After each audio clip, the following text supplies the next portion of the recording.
Hello, sea dwellers of the forest. Welcome to this Halloween special episode. I'm Deciduous DJ, and I'm doing a playthrough of DAGON today. This is a video game rendition of one of H.P. Lovecraft's short stories. And I'm only doing this for a couple of reasons. Anyone who's seen even my Northern Journey videos knows that I'm terrified of everything. So I by and large stay away from horror, but in this case, this is a free game. You can pick this up just for free on Steam, so if you're interested, check it out. It's short, so I'm told it's sort of under like 30 minutes-ish, maybe up to an hour at most. So I can do it in one video. And it's cosmic horror, which is my favorite kind of horror. It's the only kind of horror that I really engage with. So we'll see how this goes. Expect a lot of yelling and swearing and being scared. Alright, let's dive in.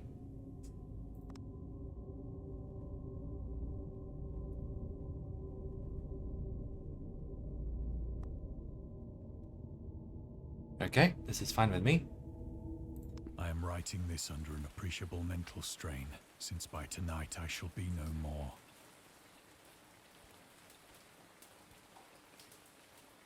Oh boy, see some needles over there.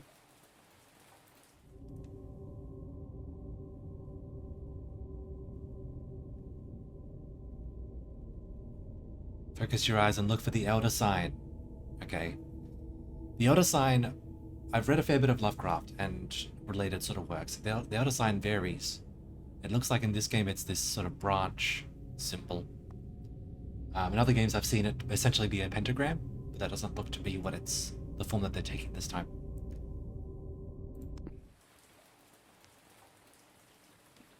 Okay, let's go. Penniless, and at the end of my supply of the drug which alone makes life endurable, I can bear the torture no longer, and shall cast myself from this garret window into the squalid street below.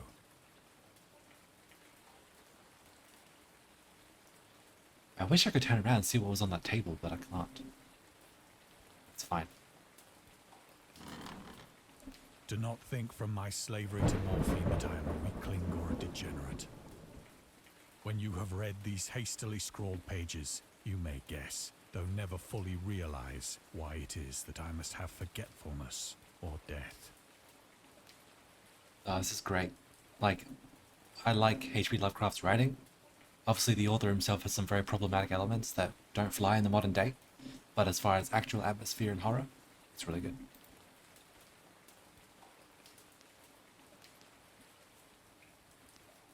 Okay, that's onwards, so I guess we can interact with this to be sort of optional stuff before we move on.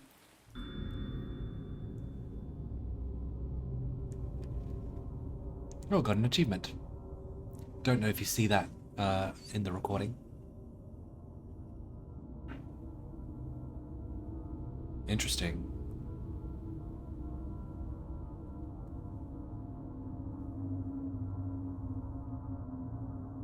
Wow, soldier's disease, huh?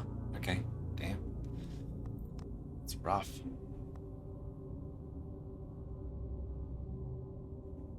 That's fine. Yeah, I like the trivia.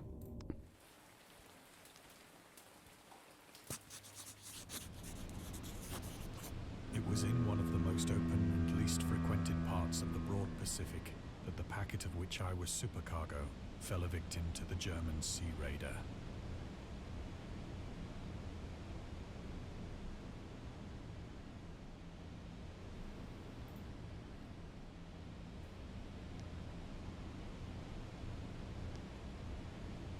Don't see any trivia.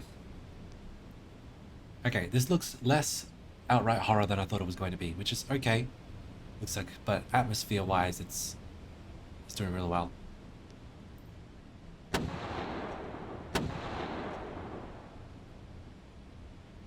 The Great War was then at its very beginning, and the ocean forces of the HUN had not completely sunk to their later degradation.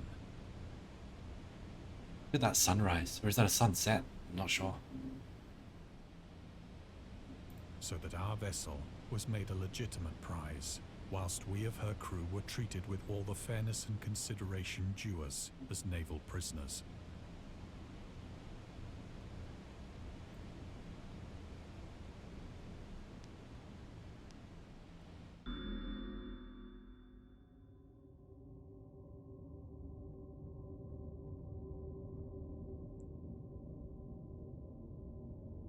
Interesting, I didn't know that.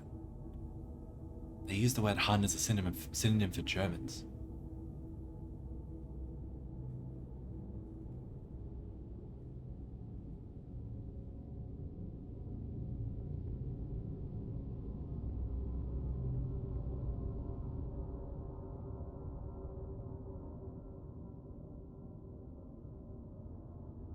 Huh. Yeah, wow.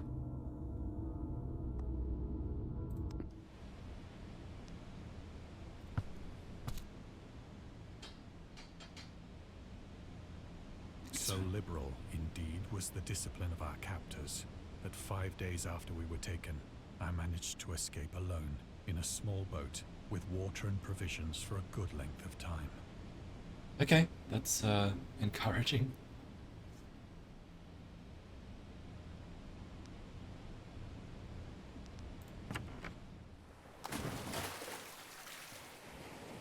When I finally found myself adrift and free, I had but little idea of my surroundings. Never a competent navigator, I could only guess vaguely by the sun and stars that I was somewhat south of the equator. Of the longitude, I knew nothing, and no island or coastline was in sight.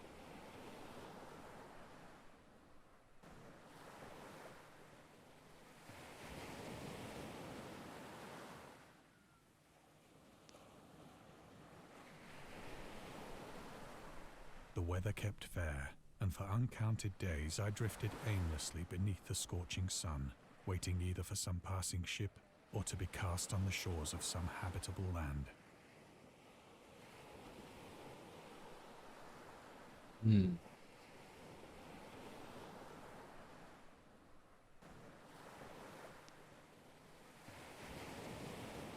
But neither ship nor land appeared, and I began to despair in my solitude upon the heaving vastness of unbroken blue.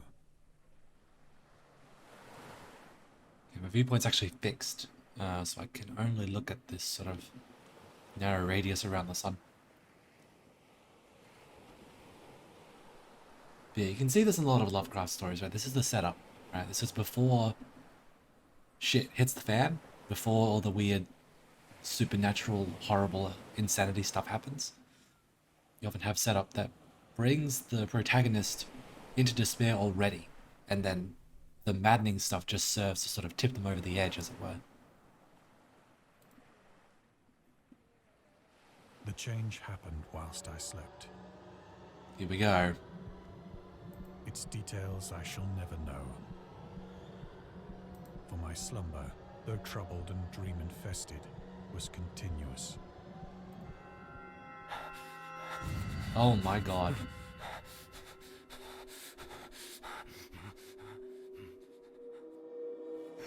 Oh, yep, this is the shit. This is what I was expecting. Oh. When at last I awoke, it was to discover myself half sucked into a slimy expanse of hellish black mire, which extended about me in monotonous undulations as far as I could see. Look at how, even though it's daylight, the light is sucked from the sky. Like, this is not a comforting sun. And in which my boat lay grounded some distance away. Though one might well imagine that my first sensation would be of wonder at so prodigious and unexpected a transformation of scenery, I was in reality more horrified than astonished. For there was in the air, and in the rotting soil, a sinister quality which chilled me to the very core. The region was putrid with the carcasses of decaying fish, and of other, less describable things which I saw protruding from the nasty mud of the unending plain. Yikes. Perhaps I should not hope to convey in mere words the unutterable hideousness that can dwell in absolute silence and barren immensity. There was nothing within hearing, and nothing in sight, save a vast reach of black slime. Yet the very completeness of the stillness and the homogeneity of the landscape oppressed me with a nauseating fear. Really liking this narrator. Love the voice. The sun was blazing down from a sky which seemed to me almost black in its cloudless cruelty, as though reflecting the inky marsh beneath my feet.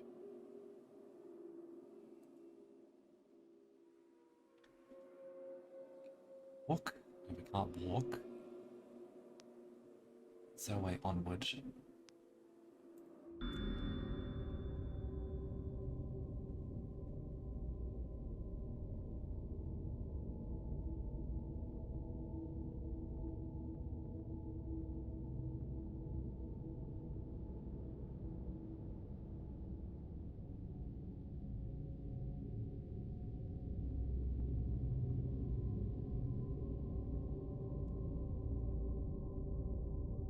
Yeah. I mean, the bit of Lovecraft that everybody knows is Call of Cthulhu, right? And that's another ocean-dwelling horror. So, yeah, Lovecraft's revulsion for the sea is pretty plain to see.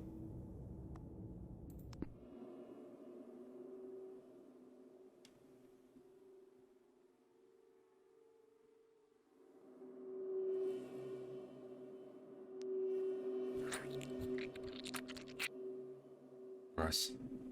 As I crawled into the stranded boat, I realized that only one theory could explain my position. Fuck, what is that? It's like a whole mound of stuff moving. Through some unprecedented volcanic upheaval, a portion of the ocean floor must have been thrown to the surface, exposing regions for which innumerable millions of years had lain hidden under unfathomable watery depths. So great was the extent of the new land which had risen beneath me that I could not detect the faintest noise of the surging ocean, straining my ears as I might. Nor were there any seafowl to prey upon the dead things.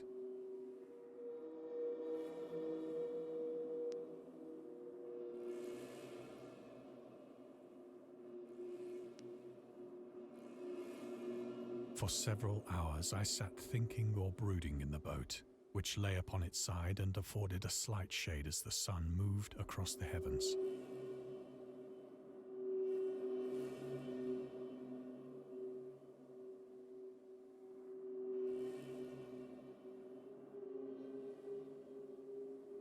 As the day progressed, the ground lost some of its stickiness and seemed likely to dry sufficiently for traveling purposes in a short time.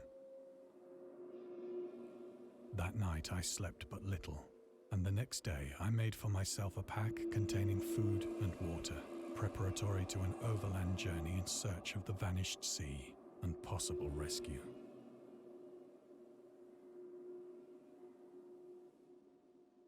I don't like that the boat still has these tentacle things hovering over it. And we're sleeping underneath it.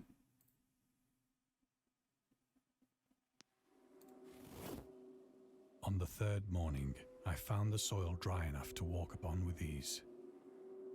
The odor of the fish was maddening, but I was too much concerned with graver things to mind so slight an evil, and set out boldly for an unknown goal.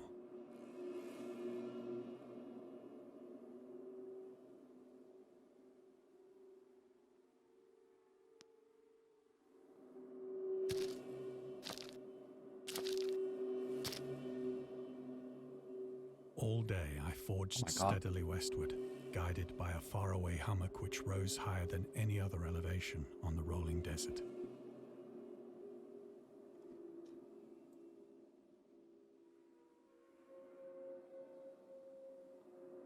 What are these bones of?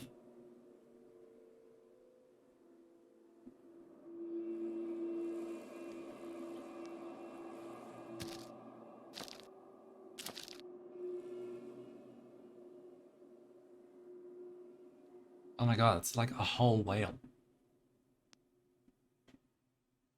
Which seems to confirm the theory. But I mean, given how deep the ocean is, it must have been an incredible event to have actually done what the author or what the writer suggests in like actually bringing the sea floor up to the surface. That's incredible if it is true.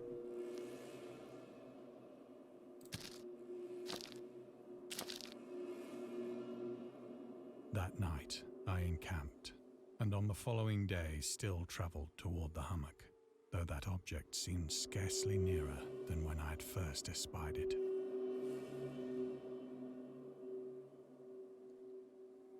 Keeping a keen eye out for trivia, there's some.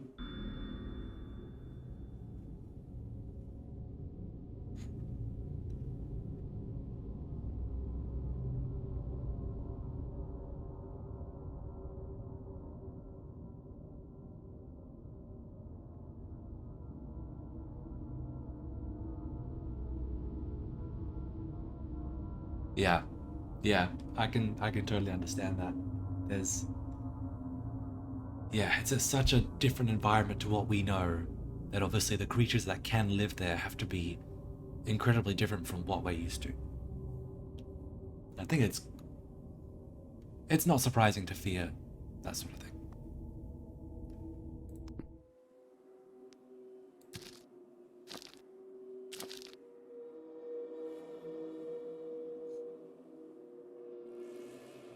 By the fourth evening, I attained the base of the mound, which turned out to be much higher than it had appeared from a distance. An intervening valley setting it out in sharper relief from the general surface. Too weary to ascend, I slept in the shadow of the hill.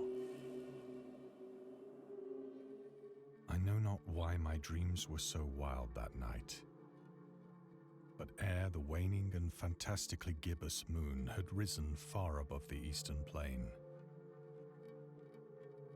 I was awake in a cold perspiration, determined to sleep no more. This can only mean bad things.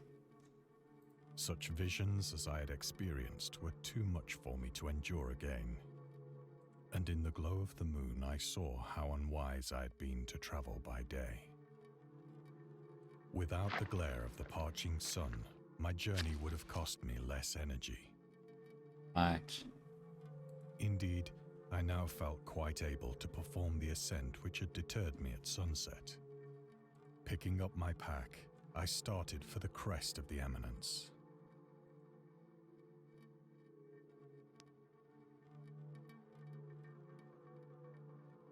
I'm really liking the music. It's very low and faint. I'm hoping that's coming through in the recording, but it's providing that really good bit of atmosphere to it.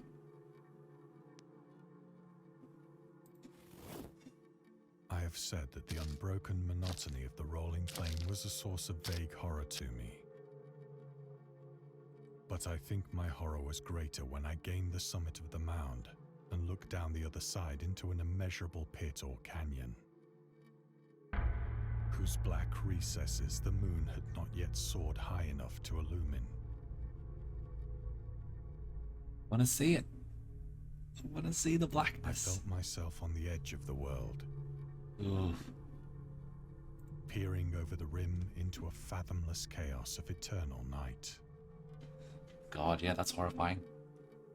Through my terror ran curious reminiscences of Paradise Lost, and of Satan's hideous climb through the unfashioned realms of darkness. As the moon climbed higher in the sky, I began to see that the slopes of the valley were not quite so perpendicular as I had imagined. We're really going to go down there? Alright. Ledges and outcroppings of rock afforded fairly easy footholds for a descent. You have got to be joking. But hey, it's a horror story protagonist. What else are we gonna do? Whilst after a drop of only a few hundred feet, the declivity became very gradual.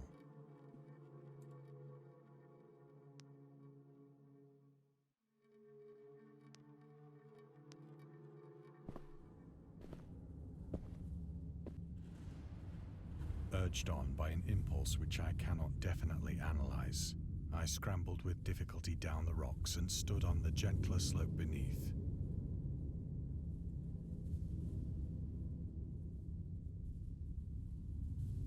Gazing into the Stygian deeps, where no light had yet penetrated. All at once, my attention was captured by a vast and singular object on the opposite slope, which rose steeply about 100 yards ahead of me. An object that gleamed whitely in the newly bestowed rays of the ascending moon.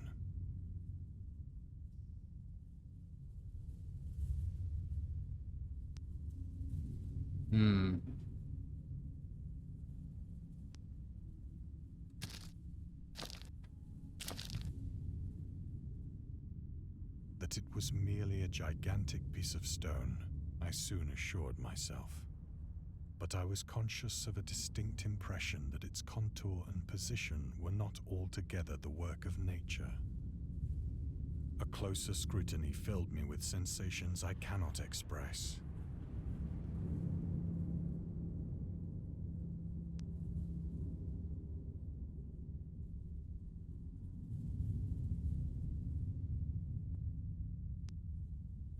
For despite its enormous magnitude, and its position in an abyss which had yawned at the bottom of the sea since the world was young, I perceived beyond a doubt that the strange object was a well-shaped monolith, whose massive bulk had known the workmanship and perhaps the worship of living and thinking creatures. Yeah. Dazed and frightened, yet not without a certain thrill of the scientist's or archaeologist's delight, I examined my surroundings more closely.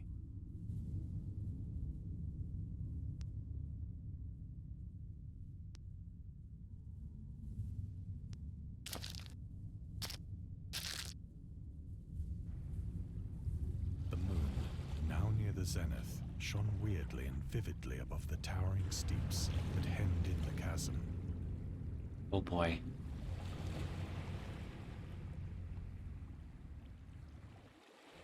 And revealed the fact that a far-flung body of water flowed at the bottom, winding out of sight in both directions, and almost lapping my feet as I stood on the slope.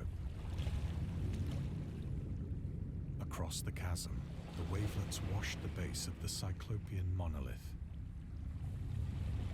on whose surface I could now trace both inscriptions and crude sculptures.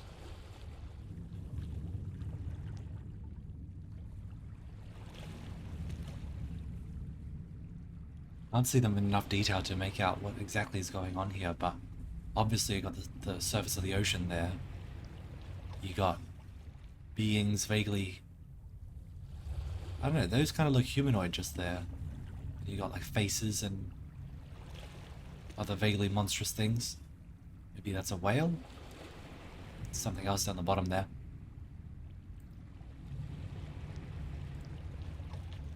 The writing was in a system of hieroglyphics unknown to me and unlike anything I'd ever seen in books, consisting for the most part of conventionalized aquatic symbols such as fishes, eels, octopi, crustaceans, mollusks, whales, and the like. Several characters obviously represented marine things which are unknown to the modern world.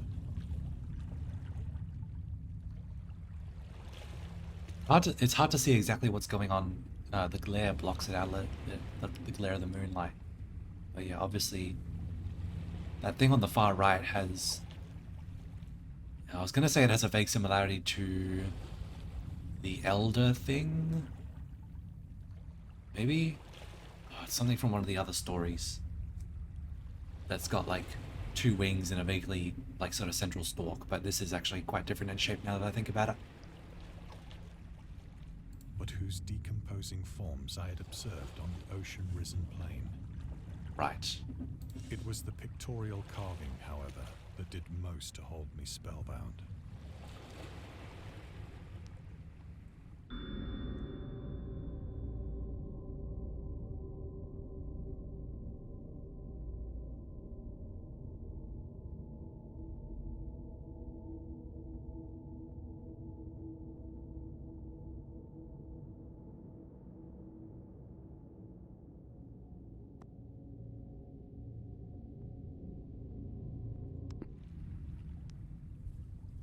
Plainly visible across the intervening water, on account of their enormous size, were an array of bas-reliefs whose subjects would have excited the envy of a Doré. I'm not entirely sure what a dore is. But oh well. I think that these things were supposed to depict men, at least a certain sort of men. Though the creatures were shown disporting like fishes in the waters of some marine grotto, or paying homage at some monolithic shrine which appeared to be under the waves as well. Of their faces and forms I dare not speak in detail, for the mere remembrance makes me grow faint. Grotesque beyond the imagination of a Poe or a Bulwer.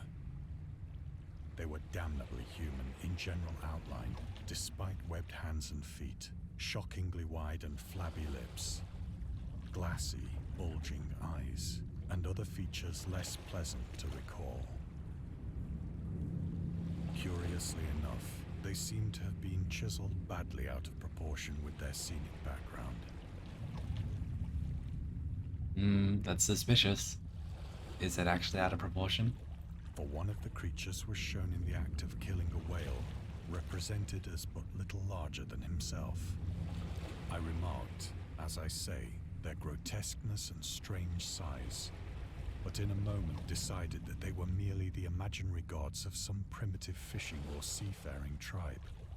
Some tribe whose last descendant had perished eras before the first ancestor of the Piltdown or Neanderthal man was born.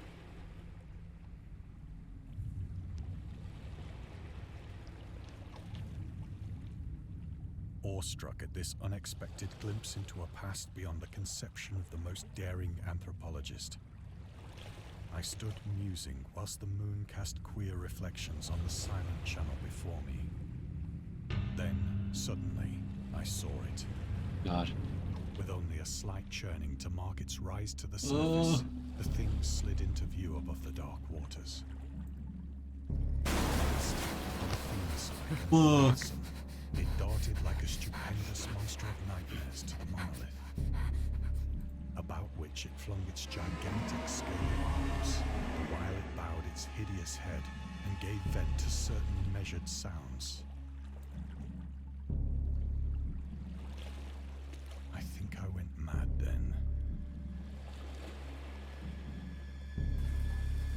Of my frantic ascent of the sloping cliff, and of my delirious journey back to the stranded boat, I remember little.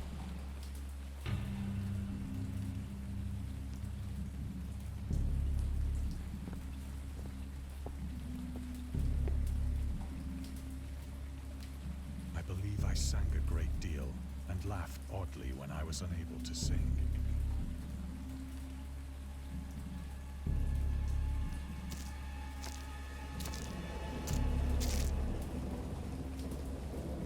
I have indistinct recollections of a great storm sometime after I reached the boat. At any rate, I know that I heard pearls of thunder and other tones which nature utters only in her wildest moods.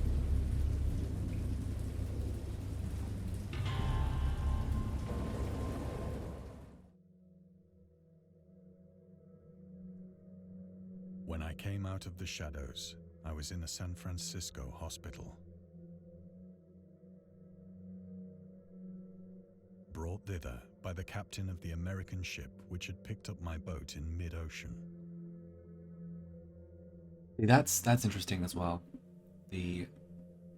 Obviously the moment of madness often has gaps of memory associated with it in Lovecraft. It's often seen as a way to, like, the madness and the protection, and the removal of memory is a protection that the mind does to save itself from truly comprehending what it has seen.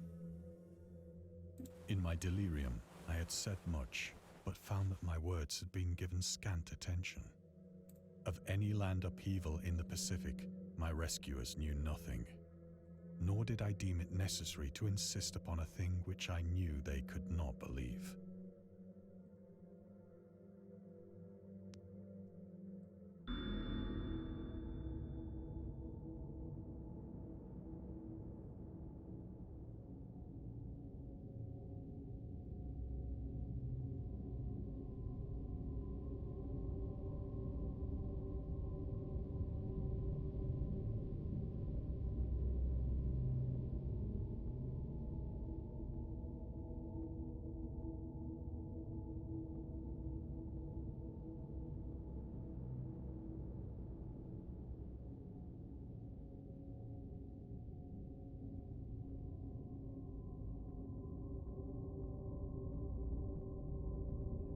Yeah, so Lovecraft, um,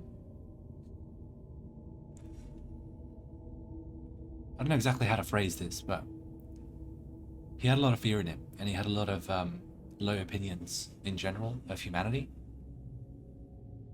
So it doesn't surprise me that he didn't really believe in the idea of world peace, which I guess a lot of people find needlessly naive.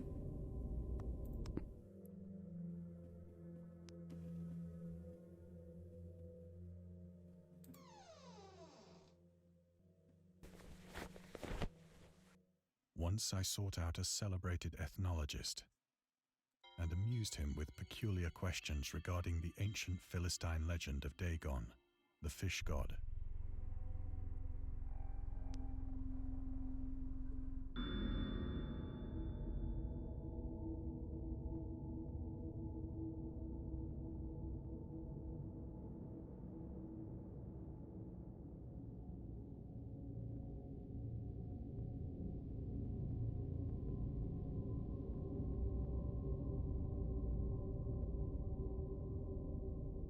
That's interesting.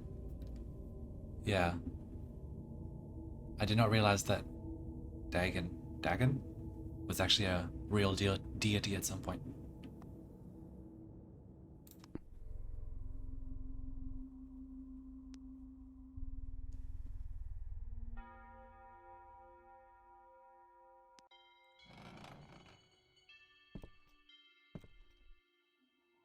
But soon perceiving that he was hopelessly That conventional, I did not press my inquiries. the Necronomicon, bro.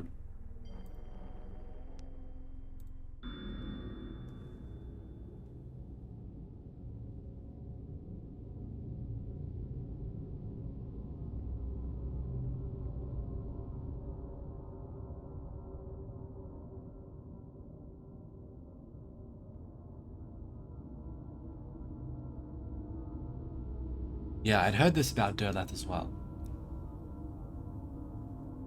Yeah, Lovecraft's whole thing was that these entities aren't evil. Like, they don't fit on the moral spectrum really at all. They have no care, like no notion of humanity or its approaches to morality. They're like completely outside of that.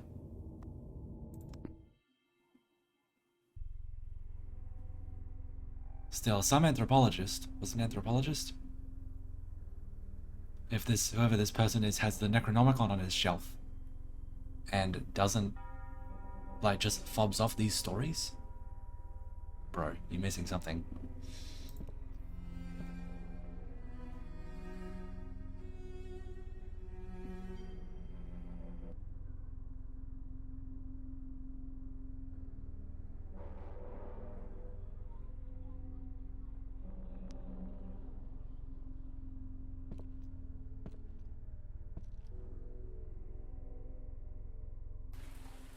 It is at night, especially when the moon is gibbous and waning, that I see the thing. I tried morphine, but the drug has given only transient surcease and has drawn me into its clutches as a hopeless slave. So now I am to end it all, having written a full account for the information or the contemptuous amusement of my fellow men.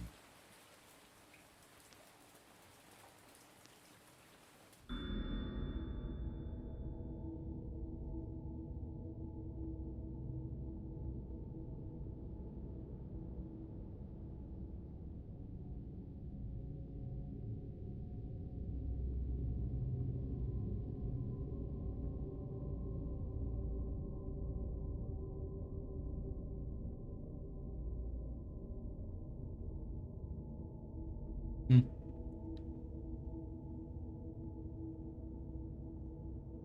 Yeah, he was definitely a bit of a weirdo.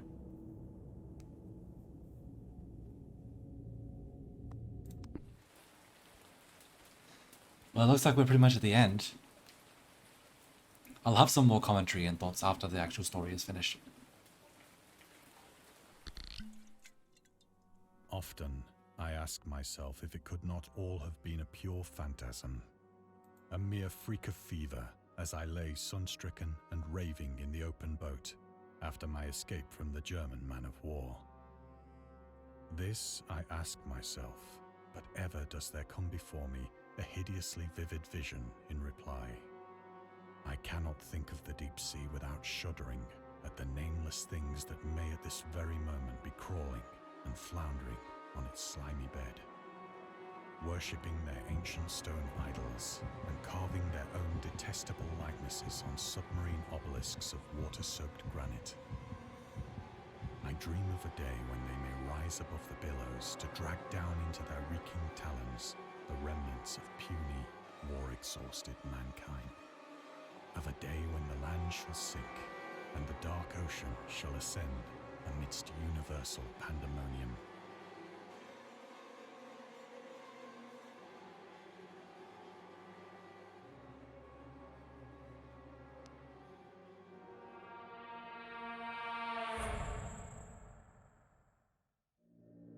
The end is near.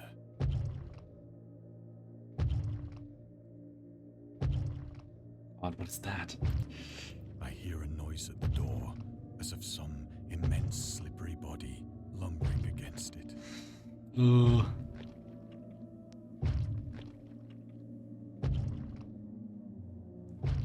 I'm not gonna go towards it, am I? I've got no choice. It shall not find me.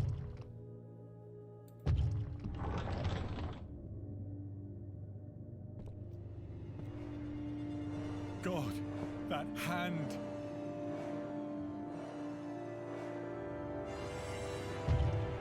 The window! The window!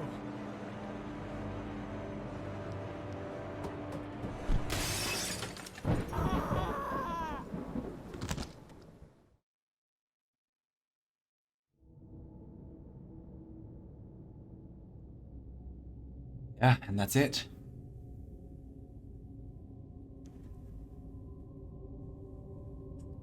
Okay. Well, that was short, which is good. It's exactly what I wanted. Let's get back to the main menu, and then I'll give my sort of final thoughts. Okay, so final thoughts. I liked it. I think that this could be good if done for other Lovecraft stories. I think it'd be cool. And keep in mind, there is a VR mode for this, so if you want to, if you have a VR headset, you can just download the game and plug it into the headset and obviously use head tracking and stuff to get a bit more immersion. The one downside of doing this in a video game format or in any sort of visual format is that in the text, we can fill in what is horrifying to us when the protagonist describes vaguely the sort of things that they saw or experienced. Whereas in a video game, you've got a canonical rendition of something, and that then definitely, I think, hits with less impact. But overall, I had a good time with this. I enjoyed it, and I hope you did too. So thank you for joining me on this Halloween special. I wish you a very spooky Halloween. Thanks so much, and I'll see you next time.